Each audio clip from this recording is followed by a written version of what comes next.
The residents of Oakhaven called Avery Hayes a lunatic when she traded her comfortable ranch house for a damp hole in the limestone cliffs.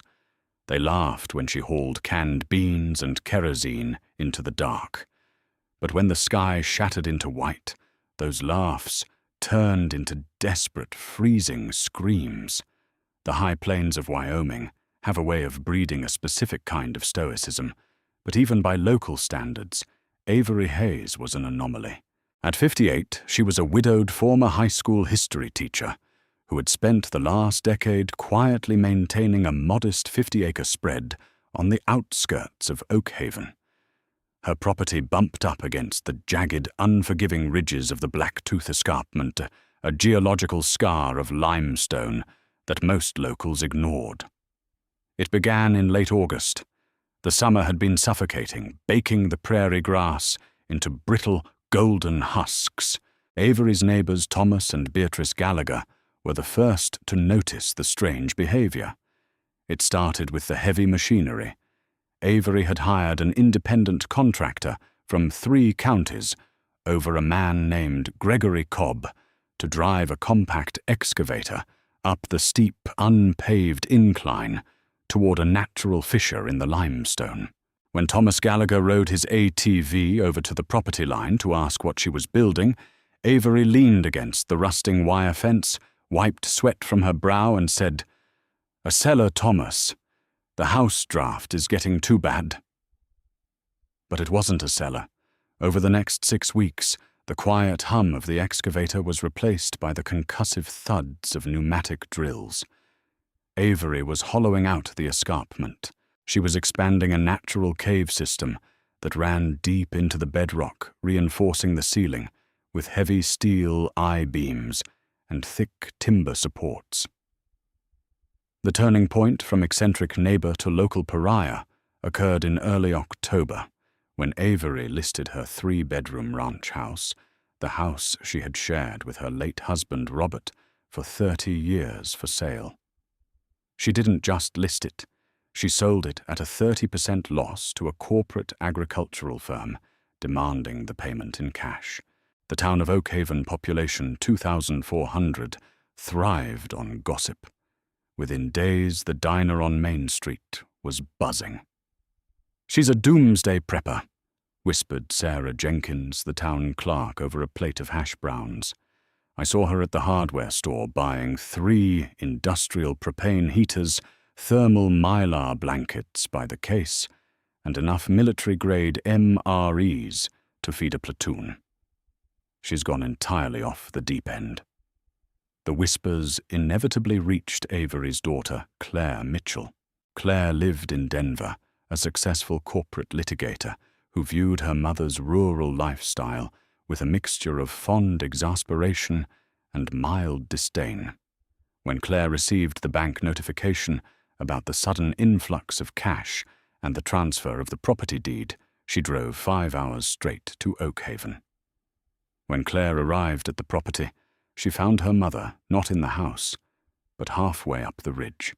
Avery was hauling a heavy spool of insulated copper wire into the gaping dark maw of the cave. The entrance had been fitted with a heavy reinforced steel door salvaged from an old bank vault in Cheyenne.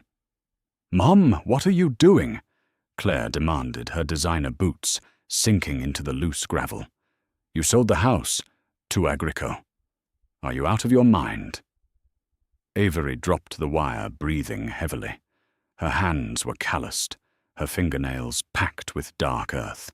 "I'm moving into the escarpment, Claire. The house isn't safe. It won't hold." "Hold against what?" Claire yelled, her voice echoing off the rock. "It's a house. It stood for 40 years. You're living in a hole in the ground." Avery's eyes, usually a soft, warm brown, were hard and unyielding. She led her daughter to a makeshift workbench near the cave entrance.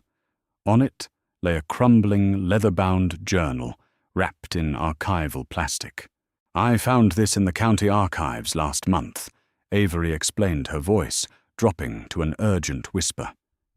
It belonged to Silas Remington. He was one of the first homesteaders here in 1886. The history books talk about the Great Blizzard of 1888, but they sanitized it, Claire. They didn't tell the truth about the cold. Claire stared at the diary, then back at her mother, her chest tightening with panic. "Mum, you're having a manic episode. I'm calling Dr. Aris. We can get you help." "Read it," Avery snapped, slamming her hand on the workbench. Silas wrote about the white glass, a weather anomaly so severe it froze the sap in the trees until they exploded like shrapnel. It dropped the temperature to 60 below zero in a matter of minutes. The wind shear tore houses from their foundations. The only reason Silas survived was because he fell into a limestone sinkhole. Claire shook her head, tears of frustration welling in her eyes. That was over a century ago. We have modern heating meteorology satellites. The atmospheric pressure is shifting, Claire. The barometric readings I've been taking match his exact descriptions from the weeks leading up to it. The coyotes have completely abandoned the valley. They left 3 weeks ago. The birds aren't flying south.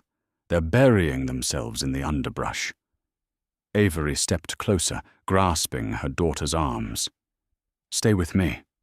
Please. I have enough supplies for both of us." Claire pulled away, horrified.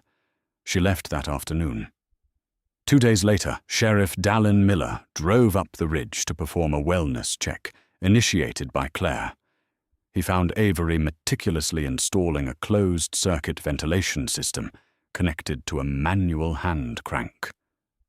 "Avery people are worried," Sheriff Miller said, gently resting a hand on his duty belt. "Living in a cave, it's not sanitary, it's not safe. Claire is talking about seeking a conservatorship." Dallin, Avery said calmly, wiping grease from her hands. "When the sky turns white, do not stay in your cruiser. Do not stay in your wood frame house. You come up this ridge. The door will be unlocked." The sheriff left, shaking his head. The town wrote her off. Avery Hayes had officially lost her mind. By late November, the plains were a dull, freezing grey, but the weather was remarkably mild for Wyoming. The national weather syndicates were predicting a standard El Niño winter, slightly warmer temperatures below average precipitation. In Oak Haven, the Thanksgiving decorations went up, and Avery Hayes became nothing more than a cautionary tale used to entertain out-of-town guests. Inside the escarpment, however, Avery's fortress was complete. She had carved out 3 distinct chambers. The first was an airlock designed to trap out the ambient freezing temperatures. The second was a living quarter insulated with thick layers of reflective foam and heated by a small, highly efficient wood stove whose exhaust was carefully piped through a natural fissure to the surface. The deepest chamber was the stockpile floor-to-ceiling shelves of water purification tablets, canned goods, medical supplies, and a bank of deep-cycle marine batteries connected to solar panels she had bolted to the southern face of the cliff. Down in the town, life continued in blissful ignorance. But Avery was watching the instruments. On the morning of December 12th, the anomaly began. It didn't start with snow, it started with silence. At 6 a.m., the local radio station, KOAK, went out in a burst of violent static. By 7:30, AM cell phone service across the entire county dropped to 0 bars. It wasn't a standard tower failure. It was as if a massive, invisible blanket had been thrown over the region. Down in Oak Haven, Sheriff Dallin Miller was sitting in his cruiser outside the diner, tapping his steering wheel in frustration as his police radio hissed. He assumed it was a solar flare affecting the satellites. He grabbed his coffee and stepped out of the car. The air felt wrong. It wasn't just cold. It was heavy. The atmospheric pressure had spiked so violently that Dallin's ears popped a sharp, painful sensation akin to descending rapidly in an airplane. He looked up, The sky, usually a pale winter blue, had taken on a sickly, iridescent, bruised purple hue. Up on the ridge, Avery was staring at her analog barometer. The needle hadn't just dropped. It had plummeted past the lowest numbered gauge, resting against the glass casing. The diary of Silas Remington had called it the breath of the void. At 9:14 a.m., the temperature in Oakhaven was a brisk 38 degrees Fahrenheit. By 9:22 a.m., it was 12 degrees. By 9:30 a.m., the thermometer outside the diner read -15. The drop was so instantaneous that the structural integrity of the town began to fail before a single snowflake fell. Windows in the local hardware store spider-webbed and shattered from the rapid thermal contraction. Water pipes beneath Main Street burst in a synchronized subterranean chorus, pushing slush up through the asphalt. Then came the wind. It didn't howl, it screamed. A sheer wall of white descended from the north, a super blizzard born from a collapsed polar vortex that had been violently forced down into the plains by a freak high-pressure ridge. The wind speed hit 80 miles per hour in seconds. Sheriff Miller barely made it back inside the diner. He slammed the heavy glass door shut, leaning his entire body weight against it, as the wind threatened to rip it from its hinges. Inside, Sarah Jenkins and a half-dozen patrons watched in absolute terror as the world outside vanished into a blinding, opaque sheet of white. "The power!" someone shouted. The lights above them flickered and died. The local substation's transformers had frozen solid and blown, plunging the entire grid into darkness. The wood-frame houses of Oakhaven were completely unequipped for a thermal shock of this magnitude. Inside the Gallagher residence, Thomas Gallagher desperately piled blankets over his wife Beatrice as the frost literally began to creep across their living room walls. Their central heating unit choked and failed the external gas lines, frozen solid. Up in the escarpment, Avery felt the vibration of the wind through the solid bedrock, a deep, terrifying rumble. But inside her cave, the air was a stable, life-saving 55 degrees. The geothermal mass of the earth wrapped around her, acting as an impenetrable shield against the apocalyptic freeze. She sat in her reinforced chair, sipping hot tea from a thermos, staring at the heavy steel door. She knew they would come, but she also knew that the 2-mile trek from town to the ridge in this weather was a death sentence. The wind chill outside was calculating at -75 degrees. Exposed flesh would freeze solid in less than 2 minutes. Breathing the air directly would cause the lungs to hemorrhage. By nightfall, the town of Oakhaven was a tomb of ice. Cars were buried under 10-foot snowdrifts, their occupants trapped inside. Houses groaned as the weight of the ice threatened to snap their roof trusses. Panic had given way to a lethargic, deadly despair. Sheriff Miller, huddled in the diner with the survivors, realized that staying put meant freezing to death. The temperature inside the diner was dropping fast. They had burned the wooden chairs, but the smoke had nowhere to go, choking them. "We can't stay here." Dallin rasped his breath, pluming in the dark. He looked toward the northern window, completely caked in a thick layer of rime ice. Through a tiny scratched-out peephole, he couldn't see the town, but he knew the geography by heart. He remembered the woman they called Crazy. He remembered the heavy steel door in the rock. "Avery Hayes," Dallin whispered to the freezing room. She told me to come to the ridge." Thomas Gallagher, who had managed to trudge to the diner before the storm reached its peak, let out a harsh, despairing laugh. "Avery, the lunatic in the cave. You want us to walk 2 miles in the white death to a hole in the ground." "It's not a hole," Dallin said, standing up, his joints aching from the cold. He began wrapping his face in torn tablecloths. It's a bunker, and it's the only chance we have left. The decision to leave the diner was not made lightly. It was driven by the primal, creeping realization that the building was becoming a tomb. The temperature inside had plummeted to a lethal 6 degrees. The frost had spiderwebbed across the interior walls, thick and crystalline, absorbing what little light remained from their dying flashlights. Sheriff Dallin Miller tore heavy canvas tarps from the diner's storage closet, cutting them into strips with his pocket knife. He tossed bundles of the makeshift fabric to the 7 surviving patrons. "Wrap your faces, your hands, your boots," Dallin ordered, his voice muffled behind a thick wool scarf. "Leave absolutely no skin exposed. We are going to tie ourselves together. A standard alpine line. If you fall, you drag the rest of us down, so you keep moving." "Understood." Thomas Gallagher was frantically wrapping his wife Beatrice's feet. She was already exhibiting signs of severe lethargy, her eyes glassy and unfocused in the dim light. "Dallin, she can't make 2 miles in waist-deep snow. Her hip—" "I'll break trail," Dallin said, his tone leaving no room for argument. "You take the middle, Thomas. Support her. Sarah, you take the rear. Anchor us."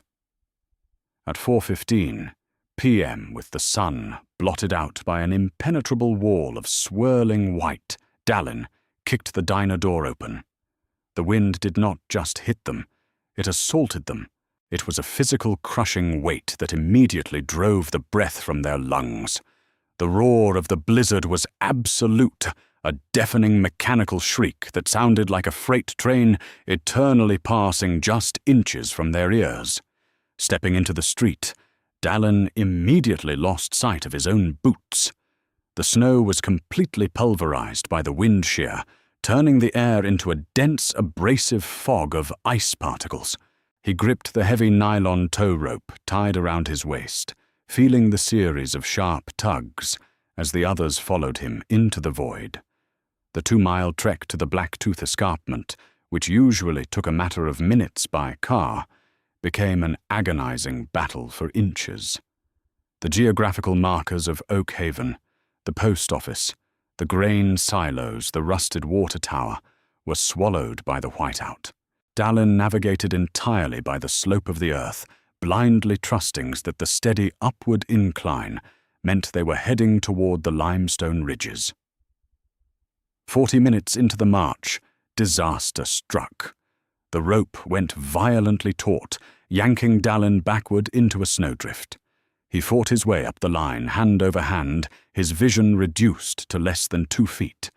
He found Thomas, kneeling in the snow, screaming soundlessly into the wind. Beatrice had collapsed. Dallin grabbed her shoulders, hauling her upright. Her canvas wraps had slipped, exposing her cheek to the wind. In seconds, the flesh had turned a waxy, terrifying white. Hypothermia was taking her core. She was experiencing paradoxical undressing, feebly attempting to tear off her heavy coat, her brain falsely signaling that she was burning up. "Move," Dallin mouthed, though the word was snatched away by the gale. He slung Beatrice's left arm over his shoulder, forcing Thomas to take her right, and they pressed on. By the time they felt the solid, unyielding mass of the limestone cliff face against their gloves, over 2 hours had passed. They were operating on the sheer, mindless instinct of survival. Their extremities had gone numb long ago. The pain had been replaced by a heavy, seductive heaviness that urged them to just lie down and sleep. Dallin dragged his gloved hands frantically across the jagged rock, searching for the fissure. He moved left, sweeping the stone, the rope dragging his half-dead companions behind him. Then his hand struck something smooth, freezing and metallic. The vault door. He pounded on the steel with his frozen fists. Nothing. The wind drowned out the noise. He grabbed his heavy metal maglite from his belt and struck the door with all his remaining strength, the metal-on-metal clang vibrating up his numb arm. Clang, clang, clang. He waited. 10 seconds. 20. Despair began to ice over his heart. She wasn't there. Or she couldn't hear them. They were going to die, leaning against a steel door. Then a heavy mechanical clunk echoed from within the rock. The heavy vault door groaned, pushing outward against the snowpack. Warm, sweet air spilled out into the howling storm, a wave of impossible, beautiful heat. Standing in the narrow threshold was Avery Hayes. She wasn't holding a warm blanket or a cup of tea. She was holding a 12-gauge Remington shotgun, its barrel leveled directly at Dallin's chest. "How many?" she shouted over the storm. 7. Dallin choked out, falling to his knees as the heat hit his frozen face. "Avery, please." Her eyes darted over the exhausted, freezing figures tethered to the rope. She lowered the weapon. "Get inside, the airlock. Quickly." They piled into the first chamber, a rough-hewn stone corridor. Avery grabbed the heavy steel handle and, with a massive heave, slammed the vault door shut, driving the heavy deadbolts home. The roaring shriek of the blizzard was instantly severed, replaced by the profound ringing silence of the earth, as the survivors collapsed onto the stone floor. Weeping and gasping in the 55-degree air, Dallin noticed the tension in Avery's jaw. He looked past her, into the secondary chamber. Sitting around the wood stove were not just extra supplies. There were 4 men in heavy, dark, tactical winter gear, bearing the embroidered logo of Agrico Industries. "We have a situation." "Sheriff," Avery said quietly, her grip tightening on the shotgun. The twist in Avery's supposed madness became glaringly apparent as Dallin stripped off his frozen gear. Avery hadn't just predicted the storm using an old homesteader's diary. She had cross-referenced Silas Remington's historical accounts with stolen geological survey data from her late husband's files. Robert Hayes had been a land surveyor for Agrico. Before his death, he had documented massive, unstable subterranean gas pockets beneath the Oakhaven Plains pockets that were highly reactive to extreme barometric shifts. Agrico had bought Avery's land not for agriculture, but to secretly drill deep-bore geothermal tap lines. Their drilling had fractured the bedrock, creating a catastrophic pressure vacuum. When the El Niño system collided with the polar vortex, the destabilized crust acted like an atmospheric sink, dragging the freezing temperatures down with unnatural localized violence. The Agrico security team had known their corporate bunker wouldn't hold against the localized fault shift. They had tracked Avery's excavation and broken into her cavern through a secondary limestone fissure 3 hours before the storm hit, intending to commandeer her shelter and her supplies. "They thought I was just an old widow playing doomsday," Avery said, keeping her eyes locked on the corporate men across the room. The leader, a broad-shouldered man named Vance. No, wait, his name tag read Hendricks, glared back, rubbing a bruised jaw. Avery had clearly not surrendered easily. They underestimated the structural integrity of this chamber, and they underestimated me. "We are trapped in a hole, lady." Hendricks spat, his voice echoing off the rock. "And now you've just brought 7 more mouths to feed. The air scrubbers won't handle 12 people." He wasn't wrong. By the second day of the storm, the reality of their confinement began to set in. Beatrice had lost 2 toes to frostbite, requiring Avery to perform a grim, sterile amputation using a medical kit and a bottle of iodine. Sarah Jenkins sat in the corner, catatonic from shock. But the real danger was the air. Avery's manual ventilation system was designed to pull fresh air down through a 6-inch steel pipe drilled vertically to the surface.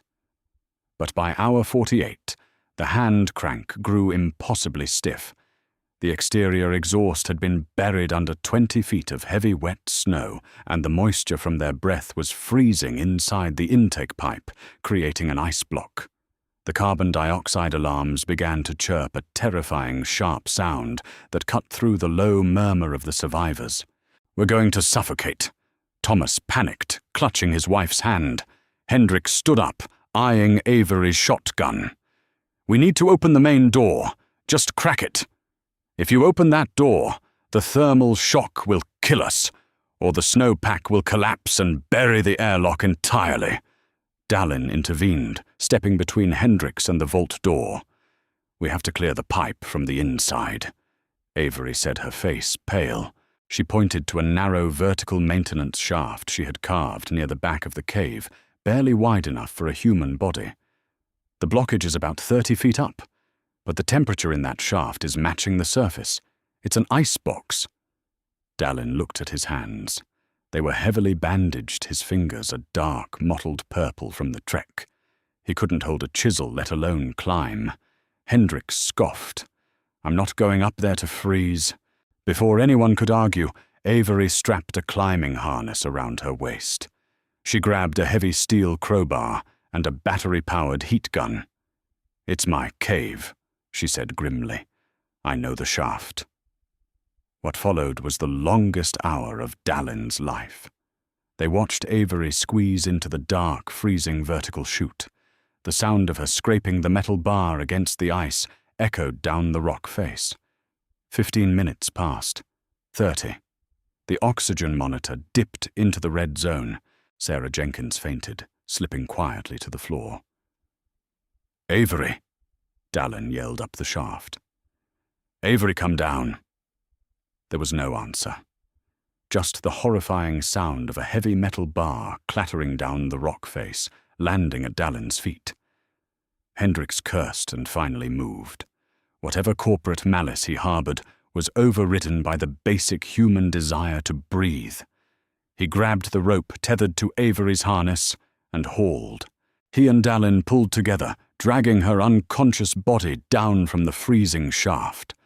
Her face was blue, her breathing shallow, but clutched in her right hand was a massive chunk of black ice.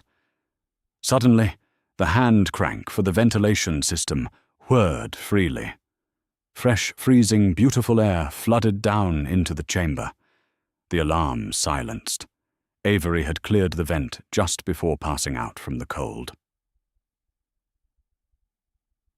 It took 4 days for the white glass anomaly to break. When the National Guard finally pushed through the mountainous snowdrifts with heavily modified snowcats on the 5th day, they expected to find Oak Haven a total graveyard. The town itself was effectively destroyed. Roofs had caved in, water mains had shattered the foundations of the commercial district, and dozens who stayed in their uninsulated homes had perished. But when the troops reached the escarpment, digging through 10 feet of hard-packed snow to reveal a heavy steel vault door, they found 12 people alive. When Claire Mitchell arrived via an emergency Red Cross transport, 3 days later, she found her mother sitting in the back of a military triage tent, drinking broth. Her hands were heavily bandaged from the frostbite sustained in the vent shaft. Claire fell to her knees, burying her face in her mother's lap, sobbing uncontrollably. "I thought you were crazy," Claire wept. "I'm so sorry. I thought you were gone."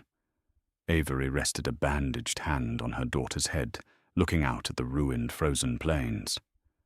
"The world has a long memory, Claire," she whispered softly. "It just takes a little madness to remember it." The Blacktooth Escarpment Shelter stands today as a reinforced historical site. Following the devastating blizzard, Agrico Industries faced sweeping federal indictments for their covert geological tampering, paying millions in damages to the town of Oak Haven. Avery Hayes never rebuilt her ranch house. She remained in her limestone fortress until her passing, proving that the line between absolute madness and profound foresight is sometimes drawn in the ice.